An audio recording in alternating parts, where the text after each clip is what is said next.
महाराष्ट्र विधानसभेच्या निवडणुकांचे निकाल लागल्यापासूनच काँग्रेस पक्षाने महाराष्ट्रात झालेल्या निवडणुकांच्या प्रक्रियेबद्दल प्रश्न उपस्थित करायला सुरुवात केली। या संदर्भामध्ये महाविकास आघाडीच्या नेत्यांनी दिल्लीमध्ये एक प्रेस कॉन्फरन्सही केली होती आणि महाराष्ट्रामध्ये लोकसभा ते विधानसभा निवडणुकांच्या मध्ये वाढलेल्या 40 लाख मतदारांवरती प्रश्न उपस्थित केला होता।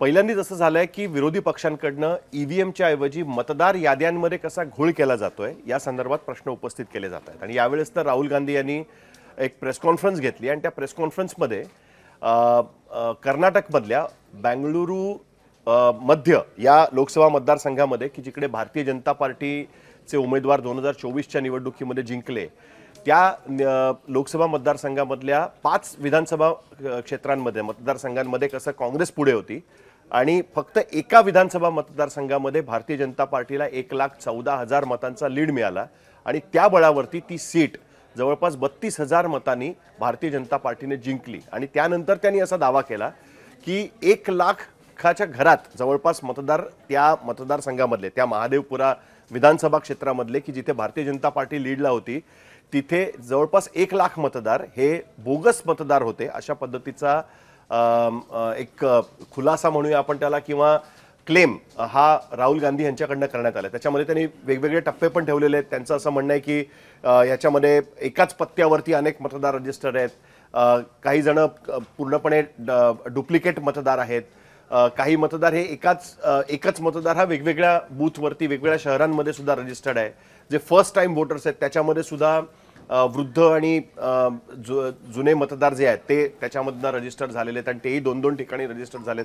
अशा वेगवेगळ्या कॅटेगरीमध्ये जवळपास 1 लाख मतदारांवर त्यांनी प्रश्नचिन्ह उपस्थित केलंय आणि थेट आरोप लावलाय की निवडणुकांची चोरी केली जाते आणि त्याच्यामध्ये निवडणूक आयोग आणि भारतीय जनता पार्टी यांची साठगाठ आहे, अशा पद्धतीचा आरोप आहे। तर आम्ही आज मुंबई तकच्या न्यूजरूममध्ये याबद्दल चर्चा करणार आहोत। कदाचित मतांतर असू शकतात, प्रत्येकाची मतं या संदर्भात वेगवेगळी असू शकतात। मुंबई तकच्या टाइमलाईनवर तुम्ही या संदर्भातले अनेक व्हिडिओ आणि लाईव्ह सुद्धा बघितले असतील। राहुल गांधींची प्रेस कॉन्फरन्स झाल्यानंतर किंवा त्याच्या आधी आम्ही केले होते। माझे सहकारी याच्यामध्ये उपस्थित आहेत आणि आपण चर्चेला सुरुवात करूया। अभिजित, काल तू सुद्धा एक व्हिडिओ केलास आणि तुला असं वाटतं की ह्याच्यामध्ये निवडणूक आयोगाने आता सरळ आव्हानच दिले की तुमचं एवढं सगळं असेल तर तुम्ही अफिडेव्हिट फाईल करा आणि राहुल गांधी काय त्याला तयार दिसत नाहीत अजिबात। मला असं वाटतं की 2 वेगळे मुद्दे आहेत। अफिडेव्हिट फाईल करा असं निवडणूक आयोगानं म्हणणं हे फार हास्यास्पद आहे, कारण की एका प्रकारे तुमचाच डेटा, तुम्हीच दिलेला डेटा जो आहे त्याच्यातून तो ॲनालाइज करून त्यांनी ज्या गोष्टी समोर ठेवल्यात, एकतर त्या तुम्ही ओथवर द्या असं सांगण्यापेक्षा त्यांनी खोटं पाडायला पाहिजे। त्यांनी पण एक सेम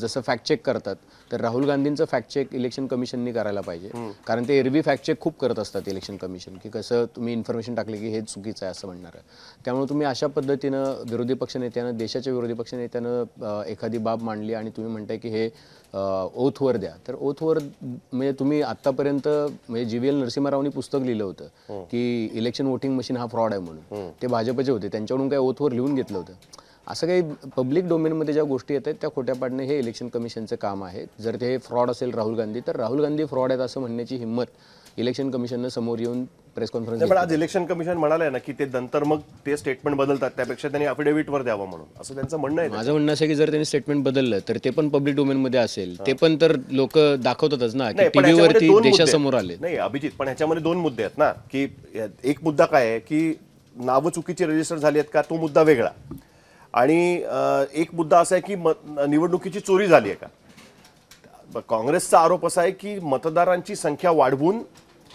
भारतीय जनता पार्टी किंवा महायुतीने महाराष्ट्रामध्ये निवडणूक जिंकली।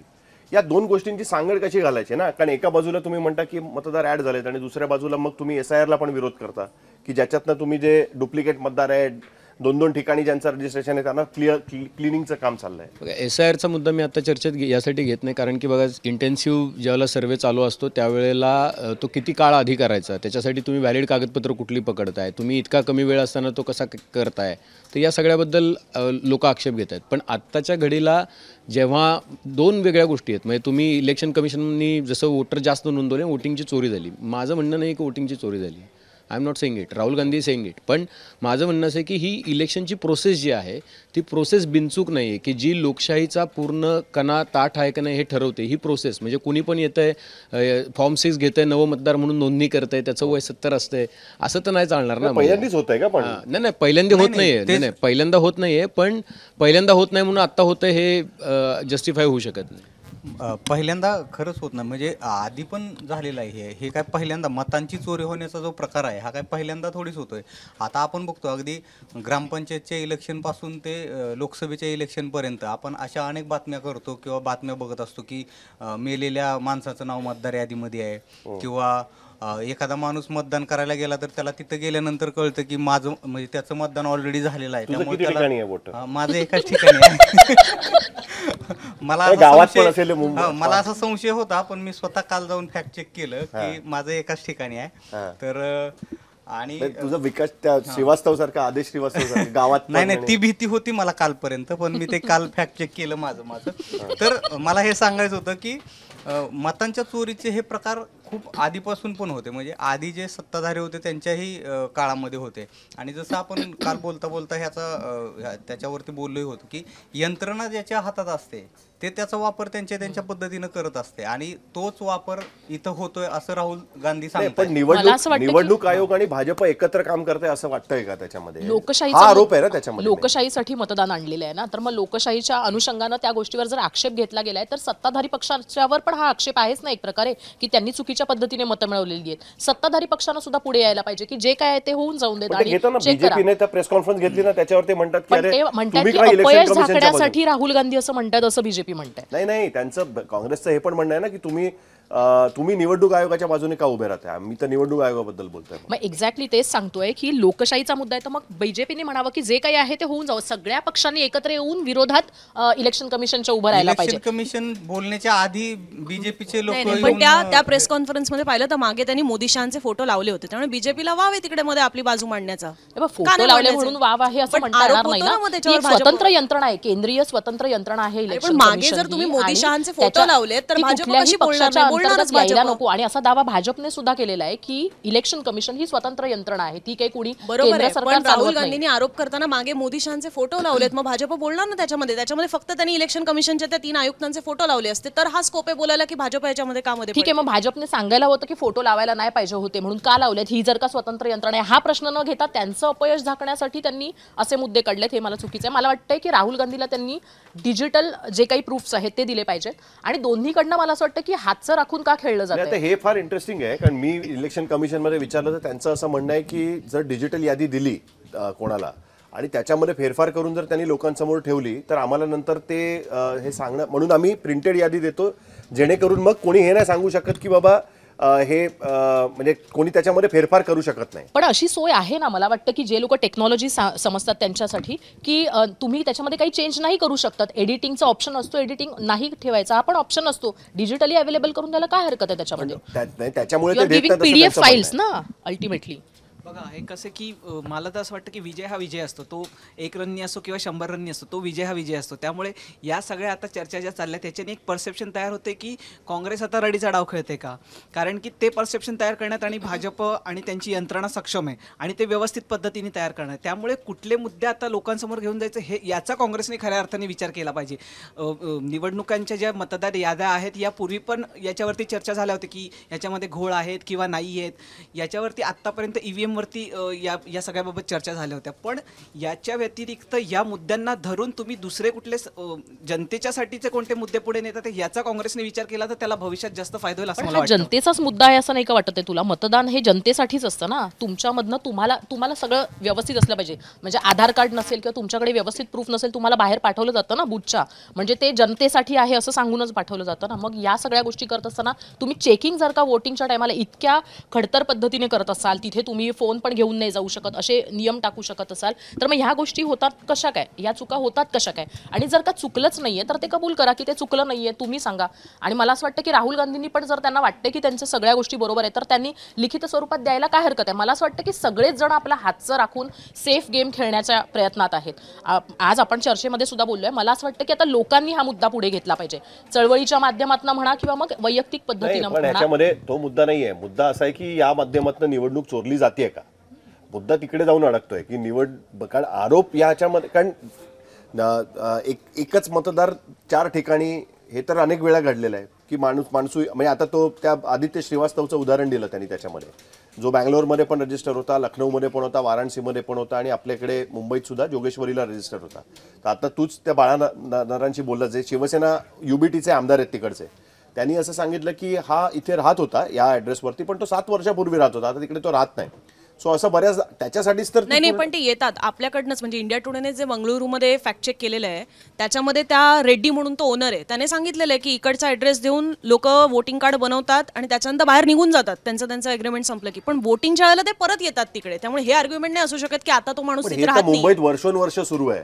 मुंबईमधल्या जास्त गोष्टी समोर आल्या पाहिजेत पण ना. तू ते थांबूच नाही शकत ना. तुम्ही धारावीमध्ये जा, एकेका याच्यावरती 50 लोक रजिस्टर. तू तर धारावीत गेला होतास. नाही म्हणून तर मी म्हटलं झोपडपट्टीमध्ये सुद्धा अनेक वर्ष या गोष्टी चालू असतात. नाही म्हणून मी म्हटलं की ही जी यंत्रणा ही रोबस्ट असेल, म्हणजे तुमची डेमोक्रेसी लोकशाहीचा उत्सव, मग एवढे कोटी मतदार वगैरे हे जे चालू असतं आणि मग आम्ही जिंकलो, लोकशाही जिंकली. तर ही लोकशाही जिंकली का? माझं म्हणणं असं आहे की कोणतरी मॅन्युप्युलेट करू शकतं का? तर माझं म्हणणं आहे कित्येक पातळींवरती मॅन्युप्युलेशन होतंय आणि ते मॅन्युप्युलेशन थांबवण्याची जबाबदारी मला असं वाटतं की इलेक्शन कमिशनची आहे पण ना. पक्षाची यंत्रणा काय करते मग? एक्झॅक्टली, पक्षाची यंत्रणा जी आहे ती BLO आणि BLA, म्हणजे BLO त्यांचे ऑफिसर्स आहेत आणि BLA एजंट्स आहेत. आता रेकग्नाइज पार्टीज महाराष्ट्रातल्या किती आहेत? तर 2 रेकग्नाइज पार्टीज आहेत, एक काँग्रेस आहे आणि एक नॅशनल रेकग्नाइज आपल्याकडे बीजेपी. ह्या 2 इतक्या मोठ्या पार्टीज आहेत आणि 1 लाख बूथ आहेत महाराष्ट्रात. 54,000 BLA आहेत फक्त बीजेपीकडे सुद्धा आणि काँग्रेसकडे 27,000. म्हणजे ठीक आहे, काँग्रेस तर म्हणजे मी म्हणतो की काँग्रेस सगळं चूक आहे आणि त्यांना नाही जमलं पक्ष चालवायला, केडर उभं करायला, मतदार गोळा करायला वगैरे वगैरे. पण भाजप सगळं बरोबर आहे. तर माझं म्हणणं असं आहे की जी स्वायत्त यंत्रणा आहे त्यांच्यावरती विश्वास ठेवून त्यांनी हे सगळं, ही जी रोबस्ट यंत्रणा तयार कसं थांबवणार, कसं तुम्ही कसं थांबवणार? म्हणजे मला हाच प्रश्न आहे की याच्यामध्ये आता निलेश जर गावात मुंबईत आला आणि त्याने मुंबईत येऊन रजिस्टर केलं आणि तिकडचं नाव डिलीट नाही केलं, तुम्ही थांबवणार कसं? आदित्यच्या बाबतीमध्ये त्याच्यासाठी तुम्हाला ती SIR प्रक्रिया करावी लागेल. एक्झॅक्टली, आदित्यच्या बाबतीमध्ये, आदित्य श्रीवास्तवच्या बाबतीमध्ये त्याने ॲड्रेस चेंज केलाय. If you change the address, तुमचं नाव ऑटोमॅटिकली या यादीतून डिलीट व्हायला पाहिजे. एक्झॅक्टली. नाही, पण तरी सुद्धा ऑटोमॅटिकली डिलीट करण्यासाठी सुद्धा तुम्हाला ती ड्राईव्ह तर चालवायला लागेल घरोघरी जाऊन करण्याची. अदरवाईज तुम्ही कसं करणार ती गोष्ट? BLOs जातात ना, मग फिजिकली व्हेरीफाय काय करतात? दॅट इज द पॉइंट ना. म्हणून तर ती इंटेन्सिव्ह रिव्हिजन सुरू, त्याच्यावरनं पण तर त्यांचं काय म्हणणं आहे, 65 लाख लोक तुम्ही कसे काढले बिहारमधून? प्रश्न आणि असा आता आहे की करूच नका. इंटेन्सिव्ह युनिट जे आहे, शेवटचं इंटेन्सिव्ह युनिट हे कधी झालं होतं? 2003ला. मग त्यांना आत्ता आठवलं की एवढी बोंबाबोंब झाल्यानंतर. माझं म्हणणं ही यंत्रणा आहे ना, त्यांनी वेळोवेळी करायला पाहिजे. निवडणूक चोरली का? निवडणूक चोरली असं वाटतं? मतदार याद्या अपडेट होत राहतात ना, तर निवडणूक मग चोरली असं वाटतं. त्यांनी कुठच्या ह्याच्यावरनं सांगितलं की इकडे मतदार वाढवले आणि त्याच्यानंतर तिकडे भाजपचे लोक जिंकले. हाच आरोप आहे ना महायुतीचे. निवडणूक चोरली असं वाटतं का त्याच्यामध्ये? रिझल्ट असा एवढा मॅसिव्ह लागेल कोणालाच वाटलेलं नव्हतं. म्हणजे ठीक आहे, आता काही काय म्हणतात त्याला, आपल्या एजन्सीज आहेत जे अंदाज सगळे वर्तवत असतात, त्यातले एखादीच एजन्सी अशी होती की जे 200च्या वर दाखवत होते. महायुती जिंकते हे वाटत होतं. तर याच्यामध्ये एक ही पण गोष्ट आहे जी आपण खरं तर आता ऑफ कॅमेरा बोलताना सुद्धा बोललेलो होतो की ही एकच गोष्ट अशी नाहीये की ज्याच्यामुळे विरोधक हरले. हे वन ऑफ द रिझन्स आहे, अनेक कारणांपैकी एक कारण आहे. तर हे कारण एवढं मोठ्या प्रमाणात नाही, हे एक कारण मोठ्या प्रमाणात दाखवून तुम्ही असं नाही म्हणू शकत की फक्त तुम्ही या कारणामुळे हरलात. बाकीही अनेक मुद्दे आहेत महाराष्ट्राच्या बाबतीत बोलायचं झालं तर की ज्याच्यामुळे ते हरले. लोकसभेबद्दलचा राहुल गांधींचा आरोप आहे ना की 25 मतदारसंघामध्ये जरी देशामध्ये असं केलं. महाराष्ट्र विधानसभाबद्दलचे त्यांचे आक्षेप आहेत की तुम्ही मला इलेक्ट्रॉली रिडेबल वोटर लिस्ट द्या आणि CCTV फुटेज, तर ते दोन्ही नाकारतात. त्यांचं असं म्हणणं CCTVचं मलाही आश्चर्य वाटतं की का ते असं करतायत म्हणून. कारण CCTV तर त्यांना द्यायला काहीच हरकत नसायला पाहिजे खरं तर. मी तेच म्हणते की जर का झालेलं आहे सगळं व्यवस्थित तर द्यायला, पुरावे द्यायला तुम्हाला काय हरकत आहे? आणि मुळात म्हणजे त्यांचं असं म्हणणं की तुम्ही हायकोर्टामध्ये जा. मग ते हायकोर्टामध्ये हेच सांगणार की आम्ही फेअर इलेक्शन्स कसे घेतले. वोटिंग अपडेट होत असते, वोटर लिस्ट अपडेट होत असते, तर मग ती का नाही झाली? 4-5 ठिकाणी असे नावं कसे काय येतात आहेत? त्यांनी स्वतः जे राहुल गांधींना पत्र दिलेलं आहे की तुम्ही हायकोर्टामध्ये याच्या संदर्भामध्ये अपील करू शकता, त्याच्यात त्यांनी दिलेलं आहे की आम्ही INC ला पण अशा पद्धतीचं वोटर लिस्टचं दिलेलं आहे. मग या 2 गोष्टी दिल्यानंतर पण म्हणजे तुमची प्रक्रिया परिपूर्ण नाहीये किंवा त्याच्यात पण त्रुटी आहेत. कुठली प्रक्रिया परिपूर्ण कधीच नसते. प्रॉब्लेम तेवढाच आहे की त्याच्यामुळे निवडणुकीचे निकाल फिरले का? सरकारी यंत्रणांनी असायला हवा. फिरले का? नाहीच फिरले ना. नाही, त्याच्यामुळे निवडणुकीचे निकाल फिरले. अनुजा म्हटली की ते एक कारण आहे. राहुल गांधी म्हणतायत ते आरोप म्हणून म्हणतायत, पण त्यांनी पुरावे जे दाखवले त्याच्याबद्दल काहीतरी बोललं गेलं पाहिजे असं मला वाटतं. नाही, महाराष्ट्रामध्ये मतदारांची संख्या वाढली म्हणून निवडणूक फिरली असं वाटतं का? लोकसभा ते विधानसभेमध्ये 40 लाख मतदार वाढले, त्याच्यामुळे निवडणूक फिरली असा स्पष्ट आरोप आहे त्याच्यामध्ये. हे होऊ शकतं, म्हणजे हा जो आकडा जो आपल्याला दिसतोय 40 लाखाचा आकडा, त्याच्यामुळे निवडणूक फिरली का तर नक्कीच फिरू शकते. पण आता हा कशा पद्धतीने त्याच्यात ते ॲड झालं आणि हे जे आरोप आहेत, हे जे राहुल गांधी ज्या पद्धतीने करतात आहे, तर त्याच्यावरती खरोखर निवडणूक आयोगाने जे पुरावे मागतात ते द्यायलाच हवेत. की जर तुम्ही क्लीन अँड क्लिअर आहात तर तुम्हाला निवडणूक आयोगाला तो डेटा देण्याला काही हरकत नसावी. 40 लाखामुळे नाही आणि संशयाची सुई मग फक्त सीसीटीव्ही याच्यामुळे नाही तर बाकीचा डेटा पण निवडणूक आयोगानं सांगितलं होतं ना की आम्ही तो निवडणूक फिरली डेटा का? 40 लाख मतदार वाढल्यामुळे निवडणूक फिरली असं वाटतं का? आपण त्याच्यावरती निष्कर्षावरती नाही, पण असा आरोप आहे. नाही, मला असं वाटतं की बघा असं आहे की हे Political आरोप काही आहे एकमेव त्यांचा रिझन नाहीये की ज्याच्यामुळे काँग्रेसचा पराभव झाला. त्याच्यामुळं केवळ वोट चोरी करून निवडणूक हरली का, तर माझं असं म्हणणं आहे की केवळ वोट चोरी हा एका प्रकाराने निवडणूक चोरली जाऊ शकत नाही. ठीक आहे की राहुल गांधींनी आरोप केला तो त्यांच्या नॅरेटिव्ह सेट करण्याचा, परसेप्शन तयार करण्याचा भाग आहे. तुला माहिती आहे गंमत, कालच्या प्रेस कॉन्फरन्समध्ये त्यांनी 4 कारणं ठेवली की आम्हाला संशय का आला. पहिलं कारण त्यांचं असं म्हणणं आहे की असं कसं काय असू शकतं की सरकारच्या विरोधात अँटी इन्कम्बन्सीज नाही. नॉर्मली अँटी इन्कम्बन्सी तयार होते, या सरकारच्या विरोधात अँटी इन्कम्बन्सीज कसं नाही. दुसरं त्यांनी म्हटलं की exit poll completely of the mark होते. आता मला हेच गोष्ट कळत नाही, लोकसभेला पण एक्झिट पोल चुकले, तेव्हा तर एक्झिट पोलवरती त्यांनीच शंका उपस्थित केली ना की अरे बघा चुकले तुमचे, कारण 400 पार म्हटले होते बऱ्याच एक्झिट पोलने आणि भाजप 240ला आपटली पूर्ण त्याच्यामध्ये. मग त्यांचं म्हणणं आहे की मीडिया त्याच्याबद्दल परसेप्शन क्रिएट करते की नवीन मतदार भाजपला मतदान करतो वगैरे, त्याचा फायदा घेऊन हे मॅन्युप्युलेशन केलं जातं, हे त्यांनी एक त्याच्यामध्ये सांगितलं. तर ही कारणं त्याच्यामध्ये त्यांनी दिलेली आहेत. हे महत्वाचं आहे अभिजित. मला असं वाटतं की बघा त्यांनी 4 कारणं दिली, पण इकडे आपण बघितलं ना की लोकसभेला जी लोक जिंकली त्या लोकांनी विधानसभेपर्यंत अशा पद्धतीनं त्यांचा ॲटिट्यूड होता की ते मुख्यमंत्री पदाच्या रेसमध्ये 25 जण होते, बटंगे कटंगे होतं, लाडकी बहीण होतं, 1 लाख कोटीच्या योजना आल्या. राहुल गांधींना ठीक आहे, राहुल गांधींचा दावा आहे, ते पॉलिटिकल नेते आहेत. काँग्रेसचे नेते खुश झाले असतील की बाबा आपल्यावर आता काही बिल नाही फाटणार कसलं. मला आता सर थोडंसं याच्यात पुढे जायचंय. म्हणजे तुम्ही दोघं जण खूप वर्षांपासून आमच्या म्हणजे खूप वर्षांपासून निवडणुका वगैरे प्राचीन काळापासून बघत नाही आम्ही काय. अनुभवाच्या तुझा पण अनुभव खूप वर्षांपासून आम्हाला माहिती आहे. तर मला हे म्हणायचं आहे की सर की म्हणजे इलेक्शन कमिशन वरती हे जे आरोप होत आहेत हे काय मगाशी आपण जसं चर्चेमध्ये बोलतो की हे काय म्हणजे फार नवे नाही आहेत, आधीपासूनच्या गोष्टी आहेत या. पण आता मग काय करायचं, कारण आता काय झालं की इलेक्शन कमिशन आणि सत्ताधारी पक्ष हे दोघं जण परस्पर पूरक असल्याची एक भावना आहे लोकांमध्ये पण आहे आणि विरोधी पक्षांची पण आहे. मग आता तिसरा पर्याय काय आहे, तर तिसरा मग त्याच्यामध्ये असं चर्चा अशा सोशल मीडियावरती वगैरे होत्या की सुप्रीम कोर्टानं जर एवढ्या मोठ्या प्रमाणामध्ये आरोप करतायत किंवा पुरावे दिले जात आहेत तर सुप्रीम कोर्टानं स्वतःहून याच्यामध्ये लक्ष घालायला पाहिजे, सुमोटो वगैरे दाखल करून घेऊन याच्यावरती लक्ष घालून या गोष्टींवरती काहीतरी निर्णय दिला पाहिजे वगैरे. पण राहुल गांधी काल बोलताना प्रेसमध्ये असं बोलले की मला कोर्टामध्ये वगैरे हे करायचं नाही, मला लोकांच्या म्हणजे लोकांनी याच्यावरती रिॲक्ट काय करावं, लोकांनी मतदान करावं नाही करावं, निवडणूकच नाही लढवली पाहिजे. मग हे उद्धव ठाकरे पण म्हणाले होते ना की आता जनतेच्या कोर्टामध्ये फैसला होणार. मग तो जनतेच्या कोर्टामध्ये झालेला फैसला आता तुम्हाला मान्य नाहीये, मग त्याच्यामध्येही कसा घोळ झालेला आहे तुम्ही अधोरेखित करता. कोर्टाशिवाय पर्याय काय दुसरा? बरं, कोर्टामध्ये जाण्याची सुद्धा ती डेडलाईन जी आहे ती संपलेली, कारण तुम्हाला 45 दिवसांमध्येच जाता येतं.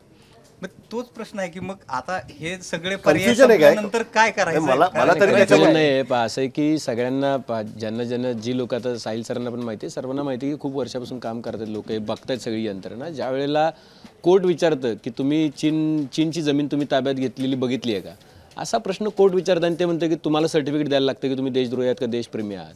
दिस इज नॉट कोर्ट जॉब की तुम्ही देशप्रेमी आहात का देशद्रोही आहात हे सर्टिफिकेट. मग त्या कोर्टामध्ये विरोधी पक्ष नेत्यांनी का जायचं असा जर प्रश्न कोणी विचारला तर काय चुकीचा आहे तो प्रश्न. नाही, मला असं वाटतं की ही आता ना परसेप्शनची लढाई सुरू झाली. Court Exactly. वगैरे या सगळ्यात त्यांना पडायचंच नाही. कोर्टात ते जावेत अशी इच्छा आहे ना भाजपची. ज्या पद्धतीने लोकसभेत त्यांनी संविधानाचा मुद्दा आणला किंवा मंगळसूत्र आणि या सगळ्याचा मुद्दा आणला, त्याच्यानंतर जे परसेप्शन तयार झालं विधानसभेच्या वेळेस बटेंगे कटेंगे, ही सगळी परसेप्शनची लढाई आता दोन्ही पक्षांना व्यवस्थित लक्षात आली. त्यामुळे मी आता हे म्हणावं की म्हणून हे योग्य नाही, कारण की अनेक दिग्गज लोक असे म्हणालेत की काँग्रेस हा अजगरासारखा असतो, लोकसभा आली किंवा विधानसभा आली तरच ते 1-2-4 महिने ॲक्टिव्ह होतात आणि मग नंतर पुन्हा ते अजगरासारखे पडून राहतात. पण मला असं वाटतं की आता राहुल गांधींनी स्टान्स चेंज केला आहे त्यांचा.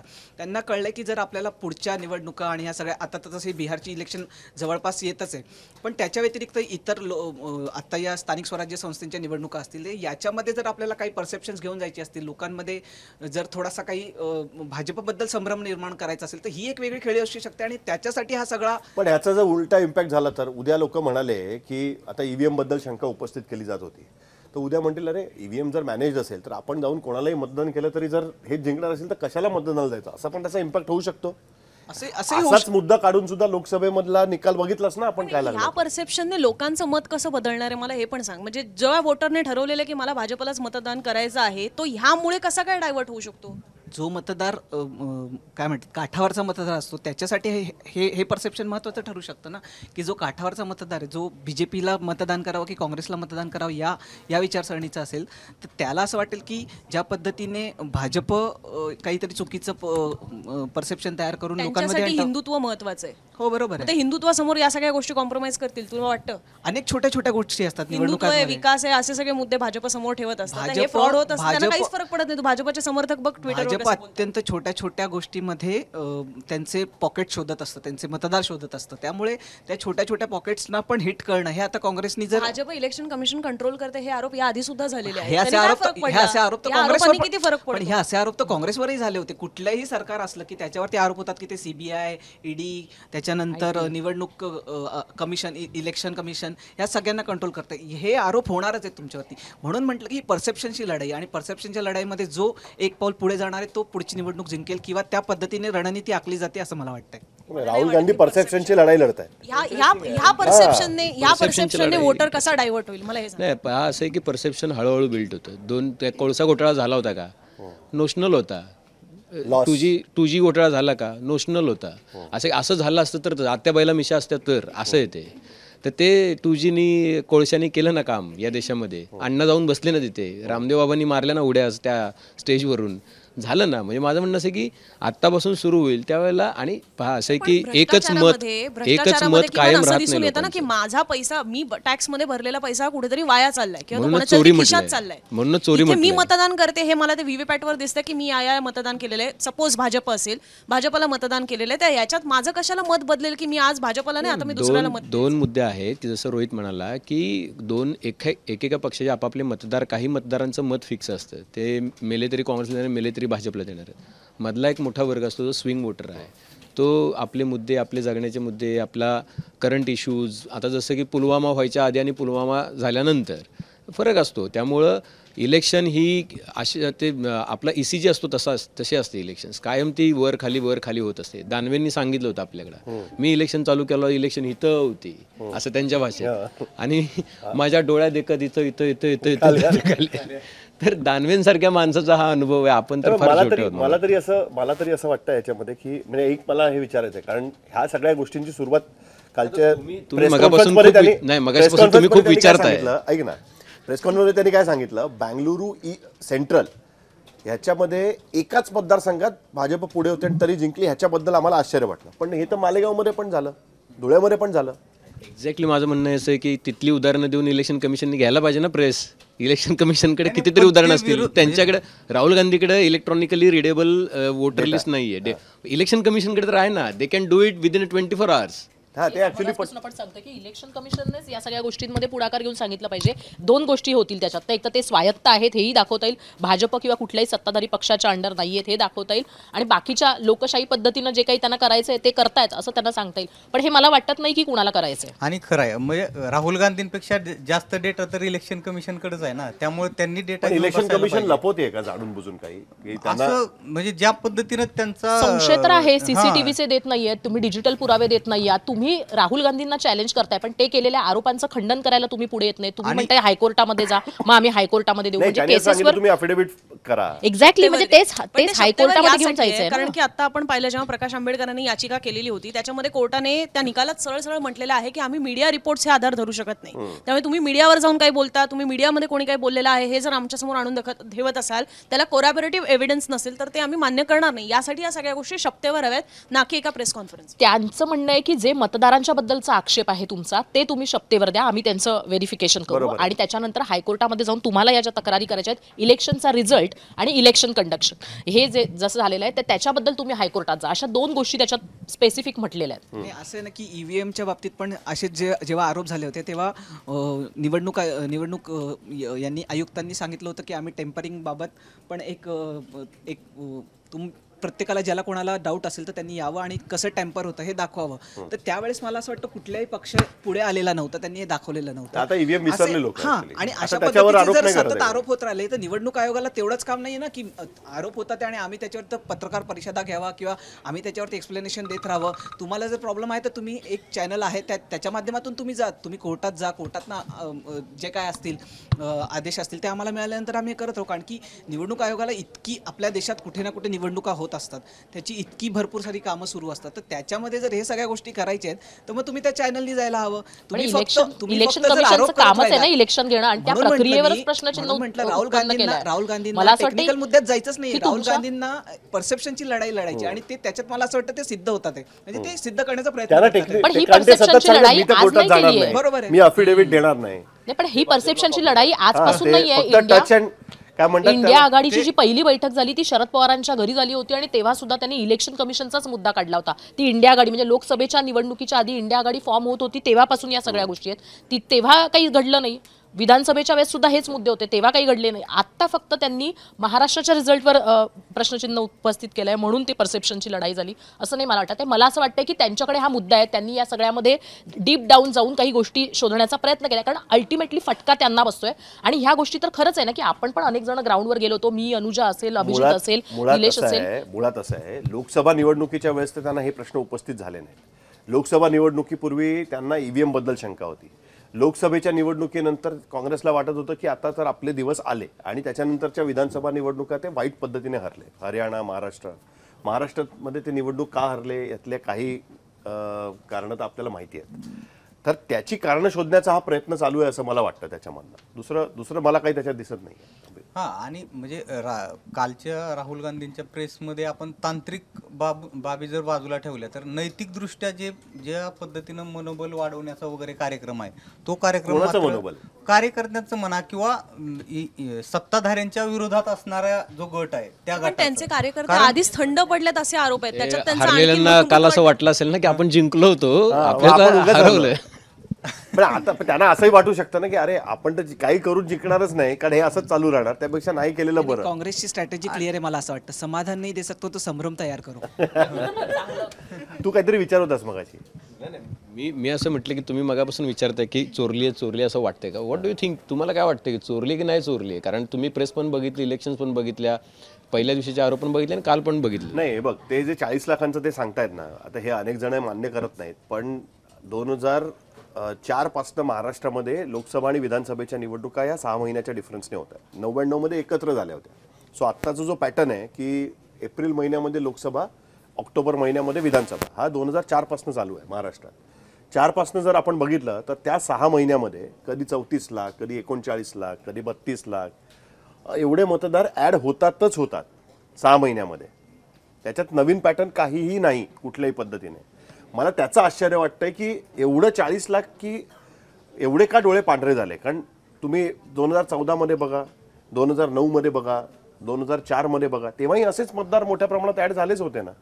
नवीन काय आहे त्याच्यामध्ये हेच मला एकतर समजलं नाही. ते म्हणाले की 5 महिन्यात झाले असं. मी तेच म्हटलं ना तुला, 2004 मध्ये लोकसभा निवडणुका एप्रिलमध्ये झाल्या, ऑक्टोबर ज्याच्यामध्ये भाजप हरली, म्हणजे वाजपेयी हरले. 2004 मध्येच ऑक्टोबरमध्ये महाराष्ट्रामध्ये विधानसभेच्या निवडणुका झाल्या. त्या लोकसभा आणि विधानसभेमध्ये 5 महिन्याचा वेळ होता.